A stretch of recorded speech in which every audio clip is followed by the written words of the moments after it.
सुनो, दो चीजों में से चूज करो, लव मैरिज या फिर अरेंज मैरिज। मेरे ओपिनियन से जाओगे तो लव मैरिज। क्यों अरेंज मैरिज सही नहीं है? मेरे हिसाब से तो नहीं है सही। क्यों? क्योंकि जिसे आप कल तक जानते नहीं थे, जिसके बारे में आपको कुछ भी नहीं पता, जीरो, उसके साथ शादी के अगले दिन ही तुम सो रहे हो, सुहागरात जिसका नाम देते हो, और आपके घर वाले भी आपको सपोर्ट कर रहे हैं कि चल भाई इसका सुहागरात का वो मनाते हैं, आपके लिए बेड सजाते हैं। सुहागरात में होता है ना, हिंदू धर्म में बेड सजाते हैं घर वाले सब। सुहागरात का रस्म होता है। बताओ, जिसे आप कल तक जानते नहीं थे उसके साथ आज सो रहे हो, संबंध बना रहे हो। दिस इज कॉल्ड क्या बोलते हैं हमारे लैंग्वेज में इसे? रेप। जिसे आप कल तक नहीं जानते उसके साथ सो रहे हो, क्या हुआ ये?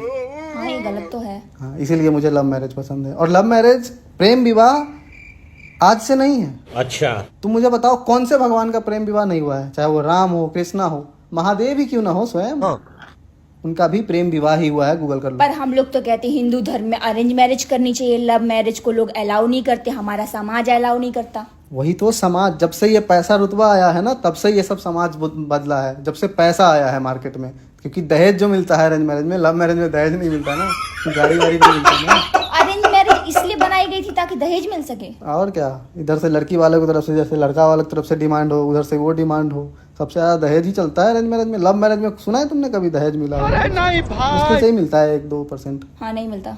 दहेज का सिस्टम ही नहीं होता। लव मैरिज में अंडर एस्टिमेट होता है। आप उसको जानते हो, उसका रहना सहना सब कुछ उसके बारे में पता है, उसका हॉबी तक पता है। तो सोचो आपको उसके साथ रहने में कैसा लगेगा शादी के बाद। शादी से पहले आप बात करके सब कुछ, 2 साल से मान लो 3 साल से आपका रिलेशन है, आप जानते हो उसको फोन से, चाहे वो डिस्टेंस ही लव क्यों ना हो आपका, लॉन्ग डिस्टेंस रिलेशनशिप कितना भी लॉन्ग हो, लेकिन फिर भी आप कॉल पे उसका रहना सहना, वो कब क्या करती है, कितने टाइम में क्यों परेशान होती है, कब इमोशनल होती है, सब आपको पता है।